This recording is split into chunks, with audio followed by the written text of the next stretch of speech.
Homens armados invadem a Comissão Nacional Um grupo de homens armados de Eleições da Guiné-Bissau e levam tudo: computadores, atas, cédulas e até o servidor com os resultados das eleições de 23 de novembro. E agora a SNE afirma que não tem como concluir o processo eleitoral. Isso aconteceu logo após um golpe de Estado que colocou militares no poder. Vamos entender como o país chegou nesse ponto e o que pode acontecer daqui para frente. Vamos começar pelo que aconteceu nos últimos dias. No dia 23 de novembro, a Guiné-Bissau realizou eleições presidenciais. 3 dias depois, no dia 26, militares deram um golpe de Estado. No mesmo dia, homens armados invadiram a Comissão Nacional de Eleições, levaram equipamentos, atas eleitorais e destruíram o servidor com os resultados. No dia 27, o Major-General Horta Ita tomou posse como presidente de transição. E agora, no dia 3 de dezembro, a SNE anunciou oficialmente que não consegue concluir o processo eleitoral. Sem os documentos e sem os dados, é impossível divulgar os resultados das eleições. Mas esse episódio não acontece do nada. Para entender melhor, a gente precisa olhar um pouco o histórico desse país. A Guiné-Bissau é uma pequena nação costeira da África Ocidental, entre Senegal e Guiné. Conquistou a independência de Portugal em 1974 e desde então vive em ciclo de estabilidade política. Segundo Areuti, apenas um presidente conseguiu completar um mandato inteiro desde a independência. Golpes de Estado, tentativas de golpe e crises institucionais são frequentes. Nos últimos 50 anos, o país nunca teve um período longo de estabilidade democrática. Além da fragilidade institucional, há outro problema grave. A estabilidade política transformou a Guiné-Bissau em ponto de trânsito importante para o tráfico de cocaína. Cartéis latino-americanos usam o país como uma rota para enviar drogas para a Europa e cartéis rivais competem por influência no território. Esse cenário já deu à Guiné-Bissau a fama de narco-estado. Governos fracos e instituições frágeis criam um ambiente perfeito para esse tipo de operação. Nas eleições de 23 de novembro, o país estava tentando mais uma vez escolher um novo presidente. O processo começou normalmente, mas 3 dias depois, militares tomaram o poder e no dia do golpe, homens armados invadiram a Comissão Nacional de Eleições. Segundo Idrissi Diallo, secretário executivo adjunto da SNE, eram indivíduos armados e encapuzados. Eles confiscaram os computadores de todos os 45 funcionários que estavam na comissão naquele dia, levaram as folhas de apuração das diferentes regiões e destruíram o servidor onde os resultados estavam harmonizados. Com tudo isso em mãos dos invasores, a SNE ficou sem condições de concluir o processo. E é aqui que a situação fica mais complicada. Agora que a gente entendeu o contexto, vamos ver como está a situação hoje. O Major-General Horta Ita está no comando como presidente de transição. Ele nomeou um governo de transição chefiado pelo primeiro-ministro Ilídio Vieira até no dia 3 de dezembro. Esse governo realizou sua primeira reunião do Conselho de Ministros. Foi no Salão Nobre General Embalo. Na abertura, Horta Ita pediu firmeza e responsabilidade aos ministros e destacou a necessidade de trabalhar pelo progresso e bem-estar dos guineenses. O governo anunciou medidas urgentes. Primeira medida: centralizar todas as receitas do Estado no Tesouro Público, seguindo rigorosamente a legislação. Segunda medida: cada setor do governo precisa elaborar um plano de emergência para os próximos 100 dias. Esses planos devem ser entregues ao gabinete do primeiro-ministro em no máximo uma semana. Terceira medida: proibição de mudanças no pessoal dirigente da administração pública, salvo por razões institucionais muito relevantes. Além disso, o primeiro-ministro Ilídio Vieira Té pediu aos ministros que trabalhem para concluir obras de reabilitação em cidades de Bissau, Bafata e Gabu, e também para retomar obras de construção de estradas com destaque para o trecho Sanfi-Bissau. Do lado da Comissão Nacional de Eleições, o cenário é outro. Terça-feira, dia 3 de dezembro, a SNE fez um comunicado oficial. Segundo Idrissi Diallo, a comissão não tem as condições materiais e logísticas para dar continuidade ao processo eleitoral. Sem as atas, sem os computadores e sem o servidor, é impossível divulgar os resultados. Diallo afirmou que é impossível concluir o processo eleitoral sem as folhas de apuração das regiões. A SNE informou tudo isso a uma delegação de alto nível da CDAO, que esteve em Bissau na segunda-feira, no dia 2 de dezembro. A CDAO é a Comunidade Econômica dos Estados da África Ocidental, um bloco regional.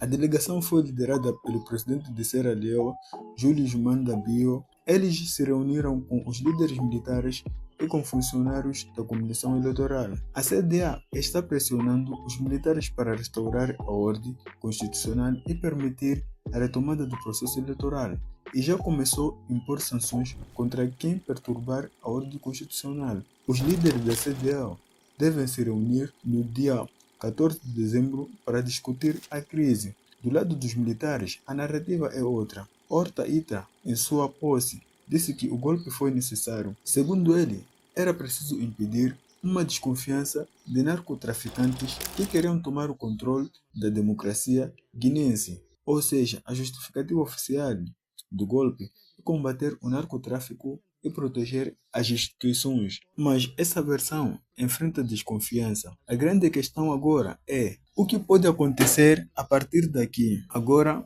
vamos falar dos possíveis impactos dessa situação. Primeiro, do ponto de vista institucional e democrático, a Guiné-Bissau estava no meio de um processo eleitoral. Com a invasão da SNE e a perda de todos os documentos e dados, esse processo foi totalmente interrompido. Não tem como retomar a apuração dos votos. Isso significa que as eleições de 23 de novembro foram praticamente anuladas na prática, e o país ficou com um governo de transição controlado por militares, sem legitimidade eleitoral. Para a democracia, isso é uma ruptura e reforça o histórico de instabilidade institucional que a Guiné-Bissau carrega desde 1974. Segundo, o impacto para o governo de transição. Horta Ita e sua equipa estão tentando mostrar que têm controle da situação. Anunciaram medidas de emergência, falaram de obras públicas, descentralização de receitas, mas tudo isso acontece sem legitimidade democrática. Eles não foram eleitos. A narrativa de combate ao narcotráfico pode ser uma forma de tentar justificar o golpe, mas essa estratégia enfrenta bastante desconfiança, principalmente porque a CDA já deixou claro que não reconhece a ruptura institucional. Terceiro, o impacto regional e internacional. A CDAO está pressionando os militares e ameaçou aplicar sanções. Isso pode significar, por exemplo, restrições comerciais, blocos de ajuda financeira, isolamento diplomático. Se a CDAO decidir aplicar sanções na reunião do dia 14 de dezembro, o governo de transição pode enfrentar ainda mais dificuldades, mas já também a possibilidade de que os militares ignorem a pressão externa e sigam no poder, principalmente se conseguirem apoio interno, seja de parte da população, seja de grupos ligados ao tráfico de drogas. Quarto, impacto relacionado ao narcotráfico. A Guiné-Bissau já é conhecido como um ponto de tráfico importante para a cocaína. Com instituições frágeis e um governo de transição sem legitimidade, o controle sobre o território fica ainda mais difícil. Isso pode dar mais espaço para cartéis rivais operarem livremente e pode consolidar ainda mais a imagem do país como narco-estado. Quinto, o impacto para a população. Com a estabilidade política, a economia tende a sofrer. Se a CDAO aplicar sanções, pode haver menos dinheiro circulando no país, menos investimento externo, menos ajuda financeira internacional. Na prática, isso pode significar encarecimento de produtos básicos, menos dinheiro para serviços públicos como saúde e educação, mais dificuldade de conseguir emprego e maiores sanções de insegurança. Na prática, isso pode significar encarecimento de produtos básicos, menos dinheiro para serviços públicos como saúde e educação, mais dificuldade de conseguir emprego e maior sensação de insegurança. E enquanto a crise política não se resolve, o país fica paralisado. Obras públicas podem até ser retomadas, como o governo prometeu, mas sem estabilidade institucional, sem legitimidade e com pressão internacional, a capacidade de executar qualquer projeto é limitada. Um possível cenário é que a CDA aplique sanções e os militares sejam forçados a negociar uma saída. Isso poderia incluir a realização de novas eleições com supervisão internacional. Outro cenário possível é que os militares se mantenham no poder por mais tempo, ignorando a pressão externa. Nesse caso, a Guiné-Bissau pode entrar num período ainda mais longo de isolamento e instabilidade. E isso levanta uma questão importante: como garantir eleições livres num país onde os documentos e dados eleitorais podem simplesmente desaparecer. Em resumo, a Guiné-Bissau está mais uma vez presa num ciclo de golpes e instabilidade institucional. As eleições de 23 de novembro foram interrompidas por um golpe militar.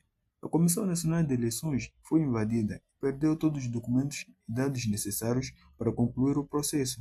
Agora, um governo de transição sem legitimidade democrática está no poder e a pressão internacional, principalmente da CEDEAO, pode definir os próximos passos. A reunião do dia 14 de dezembro será decisiva. Até o momento da gravação, a situação segue indefinida. Na sua opinião, a pressão internacional vai ser suficiente para restaurar a ordem constitucional na Guiné-Bissau?